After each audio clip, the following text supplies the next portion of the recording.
El Señor nos dio una promesa tan linda, tan grande, de la que estamos hablando en estos días, en estas semanas, para que la iglesia continúe con la obra.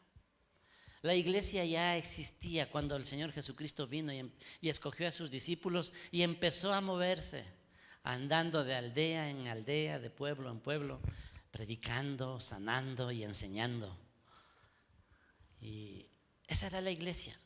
La doctrina de la iglesia dice que la iglesia somos nosotros, ustedes y yo, cada uno de nosotros. No es el edificio, esto es un galpón. Obviamente es un lugar consagrado para alabar a Dios, para adorar a Dios, por lo cual uno lo respeta, lo honra, pero no adoramos. Estas son paredes. El templo del Señor en el Antiguo Testamento le adoraban en el tabernáculo. Luego ya tenían su templo, su propio templo, el de Salomón. Luego fue destruido. Herodes también fabricó un hermoso templo para los judíos y ese templo fue destruido.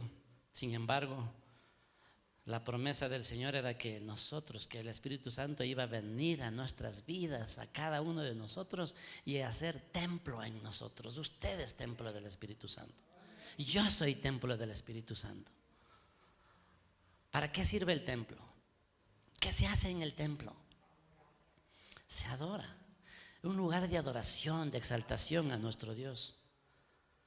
Aquí no vemos, ¿no es cierto?, prohibido fumar, prohibido tomar, prohibido. No, o sea, el Espíritu Santo en nosotros nos debe redarguir y llevarnos a una vida de santidad. Amén. Entonces el Señor dejó su promesa para que nosotros podamos continuar la obra que Él inició. Él estuvo apenas 3 años. Sin embargo, la Biblia dice, ¿no?, que todo lo que Juan dice, que lo que él contó, lo que escribió, si escribieran todo lo que el Señor hizo, no alcanzarían los libros. No alcanzarían los libros, no alcanzarían para poder escribir todo lo que Jesús hizo. Entonces, la obra de la iglesia es continuar lo que Jesús hizo. Amén. Es lindo, ¿no? Muchos venimos buscando, y de hecho, esas son las consecuencias ya, ¿no es cierto? Que nos vaya bien, que Dios nos bendiga, que nos ayude, que nos dé el alimento, el sustento, que bendiga nuestro trabajo. Miren, esa es la añadidura, porque lo principal, lo más grande, el tesoro más grande que tenemos es tener a Cristo en nuestro corazón, que esté morando el Espíritu Santo en nuestras vidas, que seamos templo de Él y seamos un instrumento para extender el reino de Dios a toda la tierra, a todos los que nos rodean. Para eso dejó el Señor su promesa de que vendría el Espíritu Santo. Y se estaba despidiendo, se despidió de sus discípulos y les dijo que esperaran en Jerusalén hasta que venga sobre ellos el Espíritu Santo, para que en ese momento, a partir de ese momento, puedan dar testimonio, puedan ser testigos. Hechos 1:8 dice: pero recibiréis poder cuando haya venido sobre vosotros el Espíritu Santo, y me seréis testigos en Jerusalén, en toda Judea, en Samaria y hasta lo último de la tierra. Decía que la iglesia ya estaba, ya era, ¿verdad? Pero no se reunían en el templo. Los judíos por costumbre iban al templo. El templo, ¿no es cierto?, donde se celebraban los rituales del judaísmo. Ellos iban al templo y sabían que ahí podían aprovechar, ¿no es cierto? Iban a la oración. No tenían reunión de oración como nosotros tenemos, ¿verdad? A propósito, nos reunimos acá a reunión de oración, pero ellos iban al templo a orar a ese lugar. El templo estaba abierto siempre. Y ahí llegaban a orar los discípulos. Pero no era su lugar de culto. Y antes de Pentecostés ya existía la iglesia. Y cuando el Señor va a partir o parte de este mundo, deja esas instrucciones para que venga el Espíritu Santo, ¿verdad? Que esperaran la llenura, la venida del Espíritu Santo y vaya sobre ellos depositándose un poder de Dios. Todos ya estaban unidos juntos y ahí estaba ya la iglesia. Los creyentes estaban unidos, adorando y esperando ser revestidos del poder de lo alto. Así que, en otras palabras, ya eran una iglesia. ¿Sí? Con la venida de Jesucristo vino a establecer su iglesia. Antes no había iglesia. Era la religión, el judaísmo, eso no lo llamaban iglesia, eso era la reunión de ellos. La iglesia comienza con la venida de Cristo. Y con la partida del Señor queda la labor para la iglesia, ¿verdad? De continuar la obra del Señor Jesús. Y dice así la palabra, versículo 1 del 6 al 11. Los que se habían reunido le preguntaron diciendo: Señor, ¿restaurarás el reino de Israel en este tiempo? Y les dijo: no os toca a vosotros saber los tiempos o las sazones que el Padre puso en su sola potestad.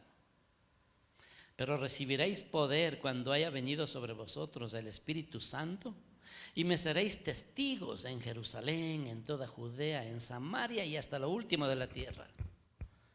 Y habiendo dicho estas cosas, viéndolo ellos, fue alzado y le recibió una nube que le ocultó de sus ojos. Y estando ellos con los ojos puestos en el cielo, entre tanto que él se iba, he aquí se pusieron junto a ellos 2 varones con vestiduras blancas, los cuales también les dijeron: varones Galileos, ¿por qué estáis mirando al cielo? Este mismo Jesús que ha sido tomado de vosotros al cielo, así vendrá como lo habéis visto ir al cielo. Amén. Este es un pasaje sobrenatural. Imagínense, ¿no? Ese cuadro, ellos a las afueras de Jerusalén, en un montecito, ¿verdad? Ahí, reunidos con Jesús, después de haber pasado con él 40 días. Y Jesús les está diciendo que él va a partir, que no se fueran de Jerusalén hasta que sean revestidos o investidos o saturados, llenos, cubiertos del Espíritu Santo. Les hablaba de la promesa, pero los discípulos eran de los que querían respuestas rápidas, como nosotros, que queremos ya, ¿no es cierto? La receta queremos. Queremos nosotros que nos enseñen o que los prediquemos una lista, ¿no es cierto? Los 3 pasos para ser millonario, las 5 cosas para que me vaya bien, los 7, así, cosas así, ¿no? O sea, una receta, una lista de cosas que tengo que cumplir y que sea hecho, ¿no es cierto? Los 10 hábitos o los 10 puntos a seguir, los 5 pasos para ser feliz, los 3 pasos para tener plata, qué cosas así, ¿no es cierto? Eso busca mucha gente.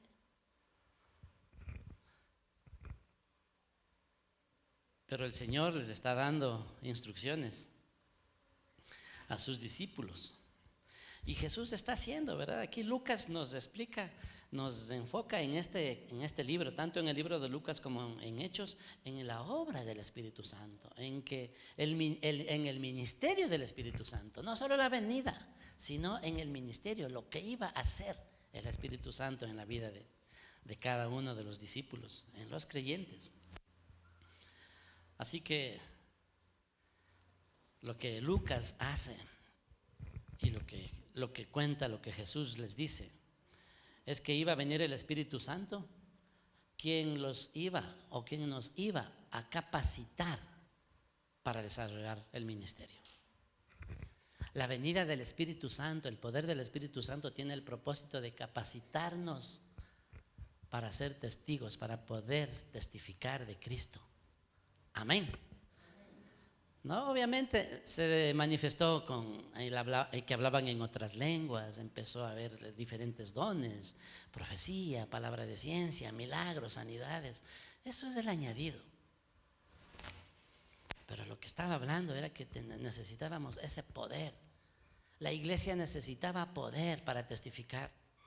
Habían visto, eran testigos, fueron testigos de la muerte de Jesús por predicar la palabra. Fueron testigos también de la resurrección de Jesús. Así que Jesús les deja la tarea, nos ha dejado la tarea No solamente hace 2000 años a los discípulos, sino se ha extendido hasta nuestros tiempos, hasta que Él venga. Nosotros tendremos que seguir realizando lo que Jesús les dejó a sus discípulos. Amén. Así que hace énfasis en el Espíritu Santo y en la obra del Espíritu Santo que nos capacita para el servicio.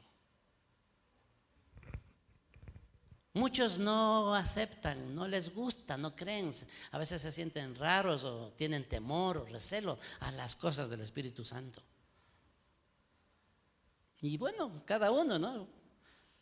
Pero puedes llegar a ser un hombre o una mujer que no sirve en el reino, no hace nada por ganar un alma. Ni los de la casa se convierten. No le gana ni al hijo, ni al padre, ni a los... O sea, nosotros somos llamados a hablar del Señor y ser testigos en nuestro hogar. Nosotros deberíamos aquí, solo los pocos que estamos aquí, si estuviera toda nuestra familia, no alcanzaríamos. Pero muchas veces somos los únicos en la familia. ¿Por qué no llegan? Porque no testificamos. Porque no tenemos el poder del Espíritu Santo. Porque nos arrugamos, nos da vergüenza, nos da temor, porque dudamos.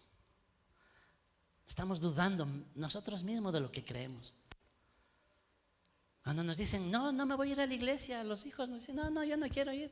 Ya bueno, mijito, quédate nomás. ¿No es cierto? ¿Qué testimonio? Pero si vieran testimonio en nosotros, dijeran, mami, llévame, yo quiero ir. ¿Qué es lo que está pasando en tu vida? Yo quiero. Amén. Eso es por el poder del Espíritu Santo. Eso es cuando hay poder en la vida de uno. Poder para vencer el pecado, poder para resistir, poder para testificar, para contar sin recelo, sin vergüenza. Y obviamente puedan ver lo que Dios obra en cada una de nuestras vidas. Si no hay fruto, si no hay nada, si no manifiesto nada de un cambio, ¿quién va a querer ser cristiano? Por eso Jesús les decía, necesitan el poder del Espíritu Santo. Necesitamos el poder. ¿Amén? ¿Cuántos lo quieren? Sí, es una necesidad del creyente, es una necesidad del creyente. Pero muchos, la gran mayoría de los creyentes lo ven solamente como una opción. No, eso es solo para los líderes o para los pastores o para los que sirven. Es para cada uno de nosotros. ¿Cuántos quisiéramos que nuestra familia se salve? Nuestros padres, nuestros hermanos, nuestros hijos. Entonces necesitamos del poder del Espíritu Santo. Porque nuestra humanidad, nuestra carne, tiene temor, tiene recelo. Así es el ser humano sin Cristo, sin el Espíritu Santo. Pero con el Espíritu es otra cosa. Amén. No nos podemos callar. No nos podemos callar. Cuando estamos llenos del Espíritu Santo, en donde usted está, ahí está hablando del Señor. Ahí está testificando. Ahí está diciendo, contando lo que el Señor ha hecho en su vida. Lo que ha hecho en nuestra vida, ¿vale la pena contar o no? ¿Cómo éramos antes de conocer al Señor? ¿Y cómo somos ahora? ¿Vale la pena contar eso o no vale la pena contar? O decir, bueno, antes yo era así, ahora un poquito menos o más. Ya estoy 20 años, ojalá 40 años más ya cambie otro poquito. El poder del Espíritu Santo. Decía que Jesús iba a bautizar a su pueblo con Espíritu Santo y fuego. El fuego purificador para santificarnos. Pero si seguimos en la misma vida del mundo que teníamos, si vivimos haciendo lo mismo que hacíamos, que es pecaminoso, que es contra la voluntad de Dios, y vivimos haciendo, ¿quién va a querer ser cristiano? ¿Se dan cuenta por qué necesitamos el poder del Espíritu Santo? Porque sí podemos negarnos a hacer lo que el mundo hace. Porque ahora sí tenemos libertad. Esa es la libertad que el Señor nos da. No libertad para hacer lo que nos venga en nuestro deseo, sino a hacer lo que tenemos que hacer. Y Jesús nos ha mandado a eso, ¿verdad? A ir y testificar. Recibiréis poder cuando haya venido sobre vosotros el Espíritu Santo y me seréis testigos. El poder es para que vayamos a testificar, para que contemos lo que Jesús hizo en nuestra vida. Claro, esto nos compromete. A lo mejor eso también, ¿no es cierto? A lo mejor es eso. Nos compromete a que lo que yo voy a contar sea real, lo que yo vivo. No solo palabras. Si no hay acción, si no hay vida, son solo palabras. ¿Sí se acuerdan de la canción esa? Palabras, palabras. Solo palabras. Mucha bulla, pero nada de testimonio. Yo les he contado, hermanos, la mayor oposición o la mayor cantidad de personas que se resisten a recibir el Evangelio, que no quieren aceptar, que no quieren caminar, no es porque no creen, no es porque no sienten necesidad de Dios, es por el testimonio de los llamados cristianos. Nos avergüenza a veces. Decimos, pero Señor, pero le decimos, pero bueno, eso es el hombre, ¿no es cierto? El hombre es el que falla. Por eso necesitamos el poder de Dios. Por eso necesitamos el poder del Espíritu Santo. Amén. Así que no tenga temor, no tenga recelo. Con fallas, con errores, con pecado todavía, pero de este lugar usted tiene que salir diferente. Amén. Y por eso estamos propiciando, por eso hablamos del Espíritu. Anhele del Espíritu Santo. Anhele, viva esa relación con Dios. Viva en todo lugar, no solamente aquí. Aquí todos somos lindos hermanos, ¿verdad? Nos vemos lindos, pero afuera, en el hogar, en la casa, ¿cómo soy? Como esposo, como padre, como jefe, o como empleado, o como vendedor. Hay personas que trabajan en ventas. ¿Siguen mintiendo para vender? Eso no es testimonio. Amén. Como que todos han sido vendedores, se quedaron calladitos. No, hermanos, tenemos que ser honestos, íntegros en nuestro trabajo. A veces testifican, ¿verdad? A veces alguien testificaba, yo me meto en el baño y me encierro 1 hora ahí en mi oficina para estar orando. Le digo, eso es mal testimonio. Estás robando.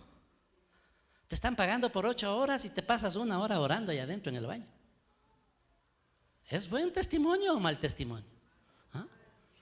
Pero estamos haciendo algo bueno ahí adentro. No, hay que dar testimonio, hay que ser íntegros. Todo eso es cuando tenemos el poder del Espíritu Santo, hermano. De lo contrario, todos, el mundo nos impregna su forma de ser y todos somos parte del mundo, no nos diferenciamos. Debemos ser genuinos, para eso necesitamos el poder de Dios. Si usted no quiere hablar en lenguas y eso le asusta, pues no lo hable, ¿eh? Eso está sujeto a la voluntad de la persona que recibe. Usted puede recibir, pero no lo quiere usar, pues no lo use. Es como cuando le regalan una camisa, una corbata, algo, ¿no es cierto? Y no le gusta, usted recibe, pero ahí deja. Así que esto no debe estorbar en nuestro caminar con Dios. Pero nuestro testimonio sí. Tenemos la obligación de vivir como Dios nos manda a vivir. Así que el Señor dejó un plan para testificar. Veamos ese plan, ¿no es cierto? Y dice la pregunta de los discípulos. Entonces los que se habían reunido le preguntaron, Señor, diciendo, ¿restaurarás el reino de Israel? Ese es el pensamiento rápido, ¿verdad?, de todo ser humano. Ya rápido ellos querían, ya que Jesús tome el trono, tome el lugar, ¿no es cierto?, que les destrone a los romanos y que les deje libres a los judíos. Porque Roma había regido sobre Israel. Los había oprimido, eran esclavos de los romanos. Pero le preguntan a Jesús, ¿restaurarás el reino de Israel en este tiempo? Así que sí podemos entender, ¿no es cierto?, por qué los discípulos hicieron esa pregunta. ¿Restaurarás? Ya será. Querían, ¿verdad? Querían ya dejar de ser cola y ser cabeza. Porque así dice la Escritura, ¿verdad?, que seremos cabeza y no cola. Estaban ansiosos por conseguir la libertad. Después de la muerte de Jesús, hubo sediciones, algunos discípulos, algunos malinterpretaron la venida de Jesús, del Mesías, y otros aprovecharon el momento político, como ahora, ¿no es cierto? La campaña política aprovechan haciendo, ¿no es cierto?, propaganda. Asimismo los judíos después de la muerte de Jesús. Después del año 30 que murió Jesús, estamos hablando, ¿no?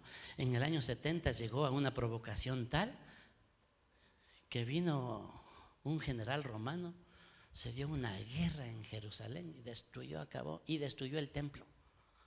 De una vez dijo, de una vez les quitemos del templo a estos judíos. Destruyó, se acabó, hasta ahora no tienen templo. 2000 años sin templo.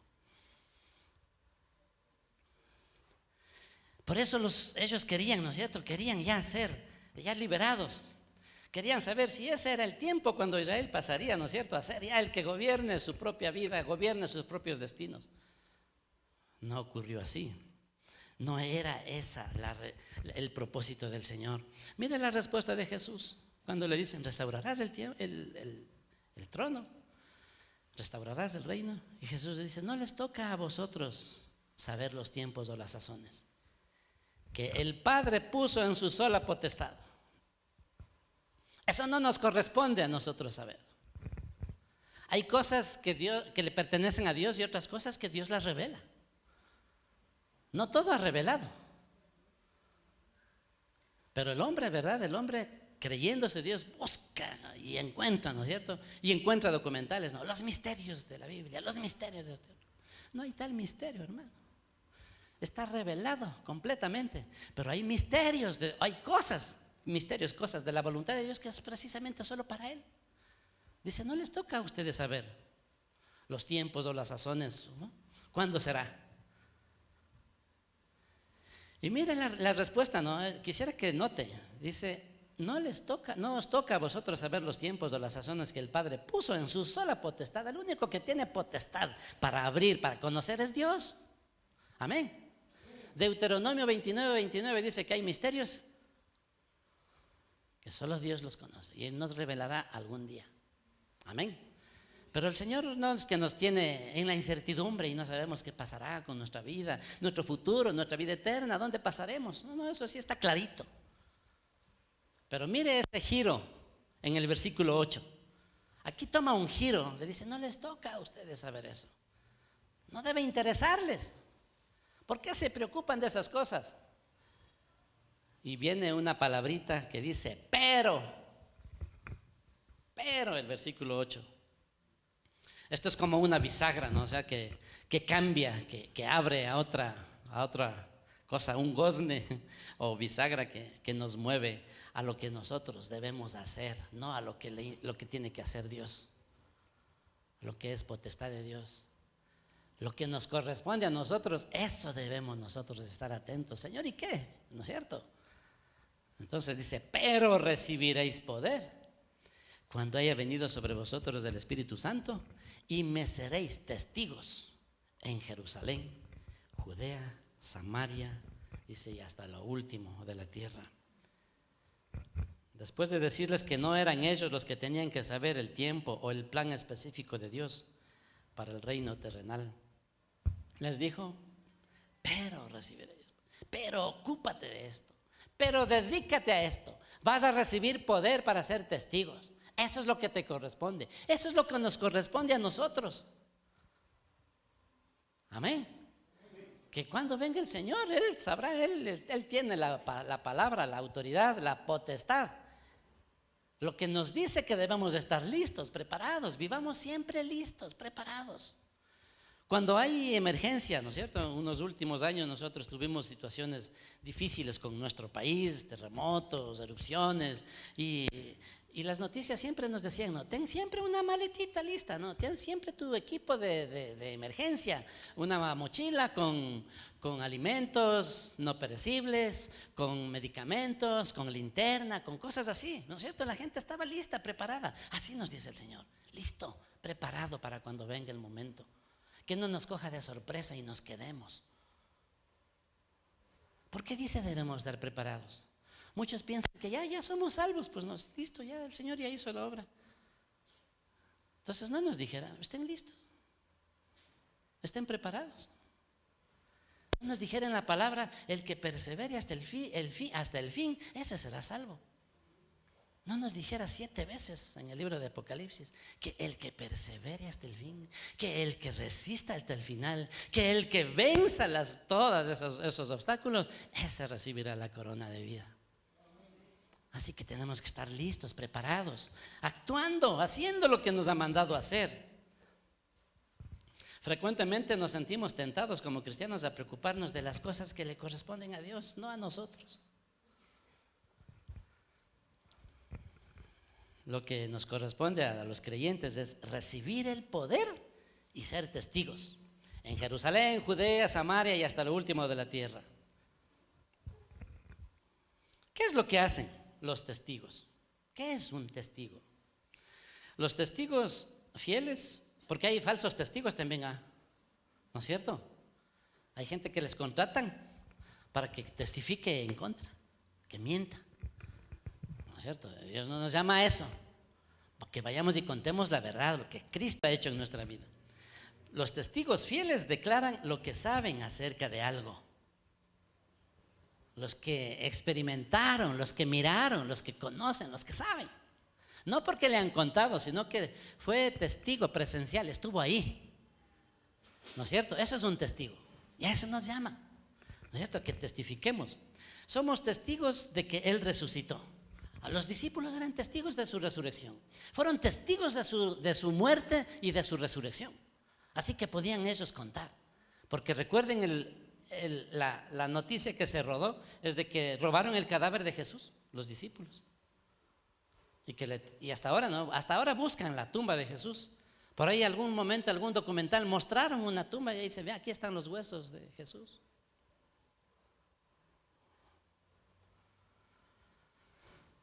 Pero eso es una mentira.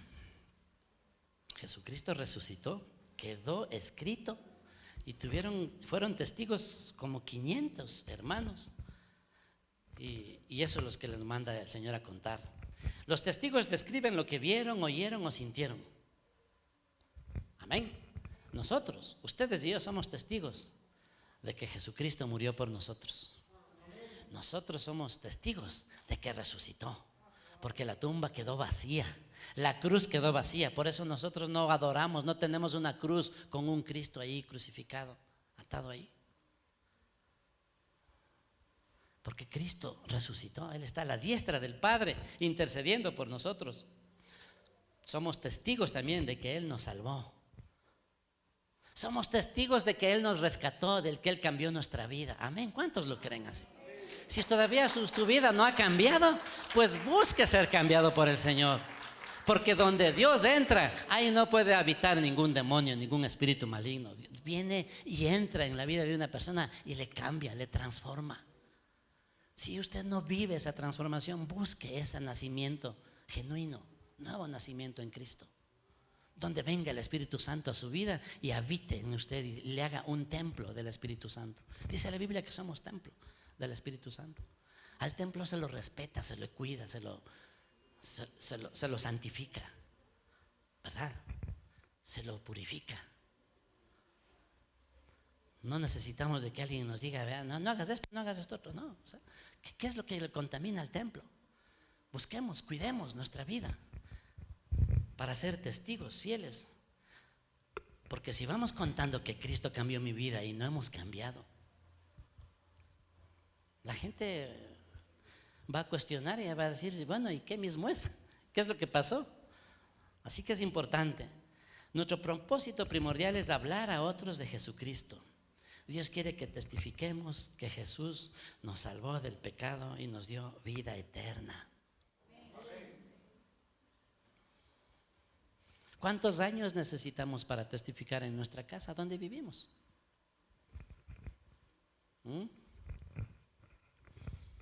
¿Cuántos años?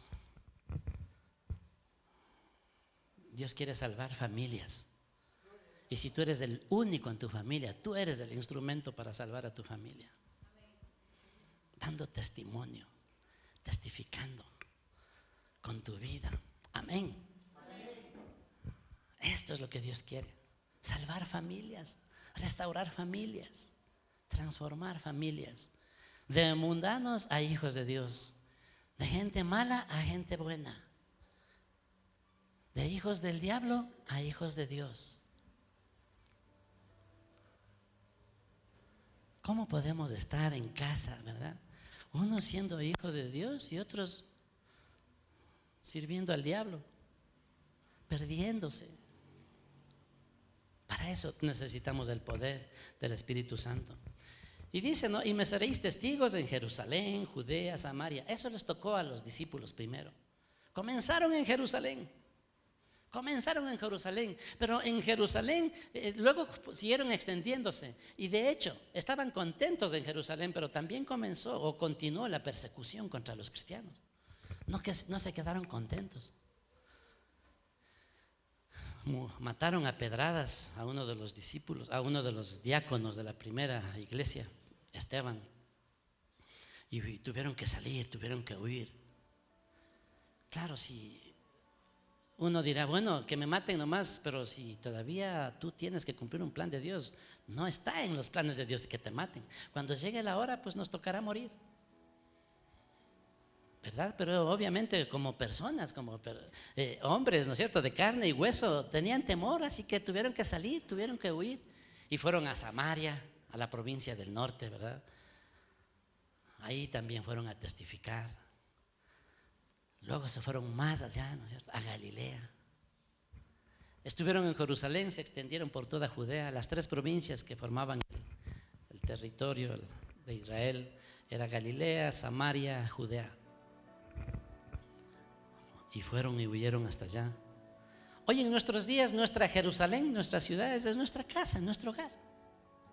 Ahí es tu Jerusalén. Comienza ahí, ¿verdad? Y luego extenderse.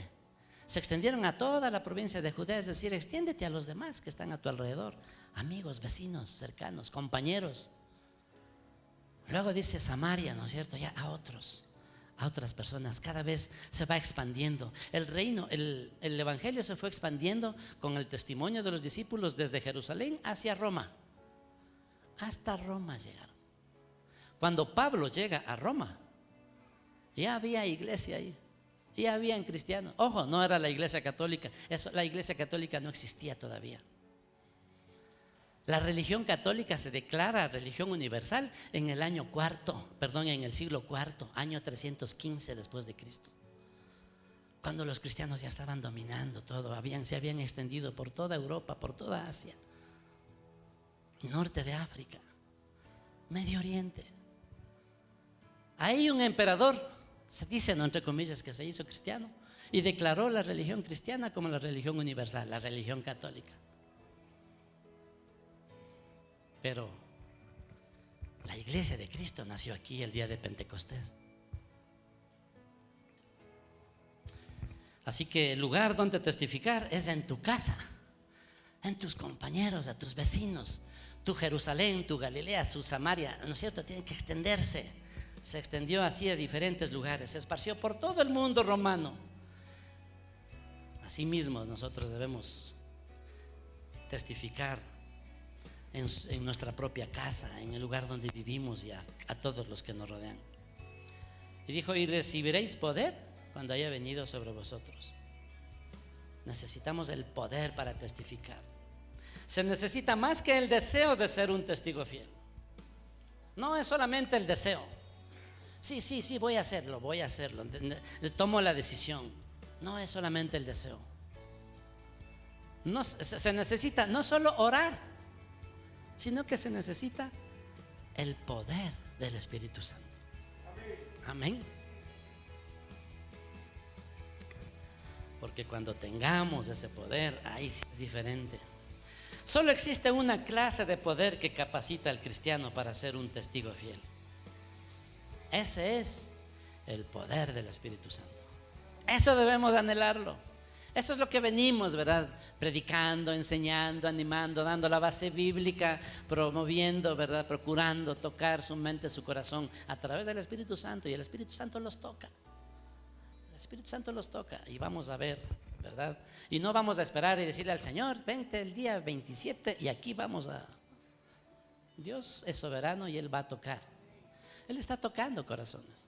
Hay personas que están tomando esa decisión. No, yo quiero ser lleno, yo siento, yo lo percibo así. Hay personas aquí, bueno, no todos fueran lindos, ¿no?, de que en esta fila. Unos pocos, otros dudan, otros luchan con enseñanzas que han oído, enseñanzas erróneas. enseñanzas humanas. Yo les estoy hablando palabra de Dios. Amén. Dios está hablando, es su palabra. Entonces necesitamos el poder para testificar. Debemos depender del poder del Espíritu Santo. Él nos da ese poder. No es suficiente nacer de nuevo. No es suficiente solo orar. No es suficiente solo desear.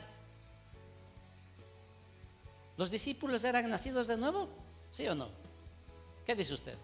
¿Pedro era nacido de nuevo? ¿Y por qué se asustó y negó 3 veces?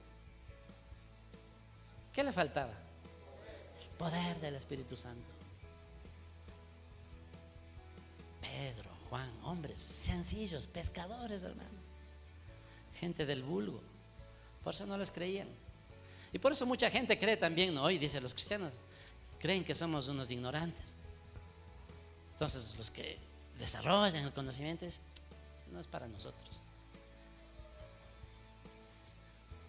Yo mismo declaraba así, yo ya le pedí perdón al Señor, me arrepentí. Yo decía, eso es para los ignorantes. Pero más ignorante era yo, que no conocía el amor de Dios para mi vida. Y lo que necesitaba en mi vida era el amor de Él. Tuve que doblegarme delante de Él y reconocer mi ignorancia, mi pecado, pero el Señor ya me perdonó. Ahora predico de Él.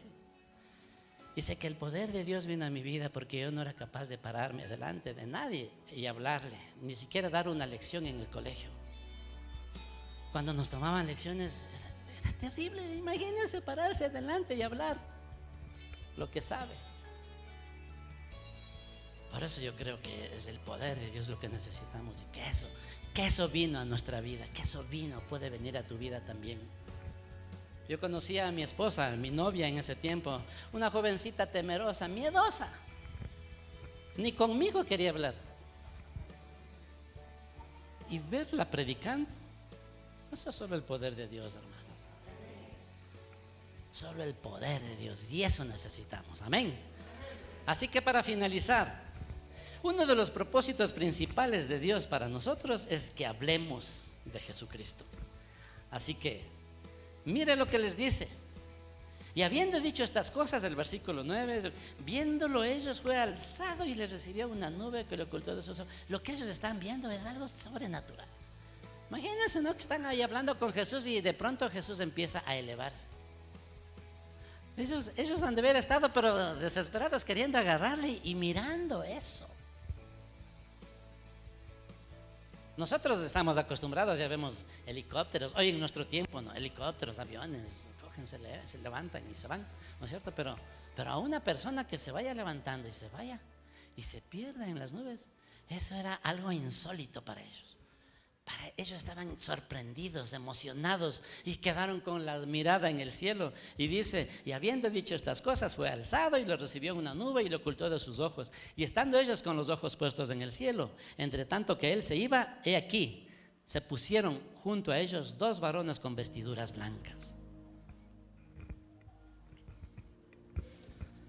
2 ángeles, 2 mensajeros de Dios, que le dicen, varones galileos, ¿por qué están mirando el cielo?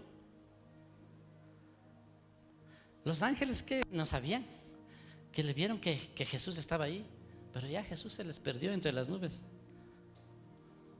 Esto es un llamado de atención cuando usted le dice, hijo, anda a la tienda, y se queda y después ahí le ve y dice, ¿y por qué estás viendo la televisión? ¿Qué te mandé a hacer? ¿Ah? ¿Qué les mandó el Señor? A ser testigos. Ya, vayan. Dejen de estar mirando al cielo.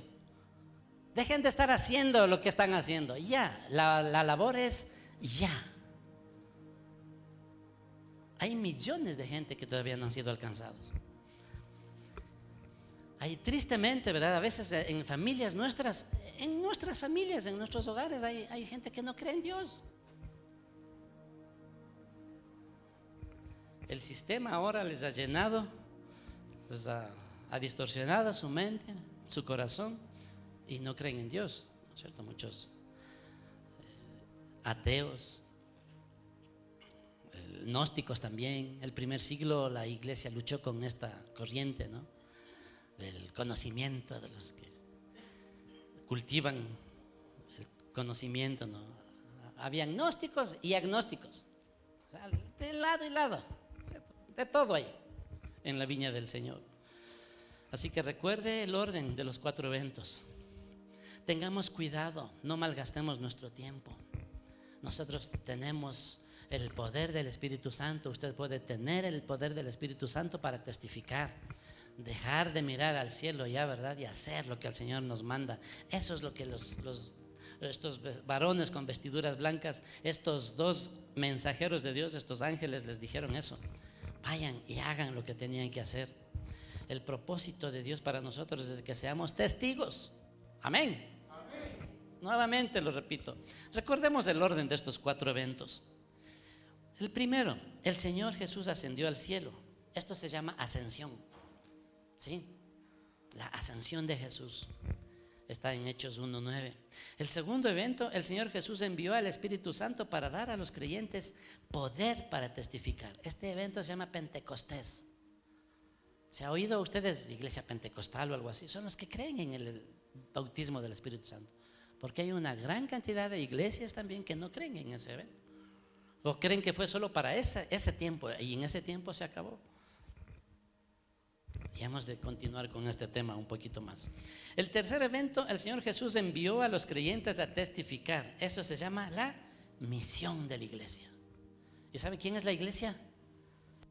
Coja su dedito, gírele y apúntese. Usted es la iglesia, yo soy la iglesia, nosotros somos la iglesia. Esa es nuestra misión, ir y testificar a todos los que están a nuestro alrededor. Y el cuarto evento, el Señor Jesús vendrá de nuevo a la tierra. Esta es la segunda venida. El propósito de testificar es preparar a las personas para su encuentro con Jesús. Muchas veces a lo mejor no quieran aceptar a Jesús en ese momento, pero ya les contó lo que Cristo hizo en su vida. Amén. Pero hoy quiero dejarles sembrado esa, ¿no es cierto? Esa semillita del anhelo de desear, de querer testificar y cumplir con un mandato de nuestro Señor. Amén.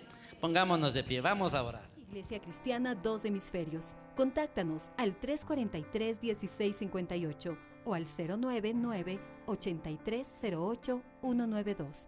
Encuéntranos en Facebook como Iglesia Cristiana Dos Hemisferios.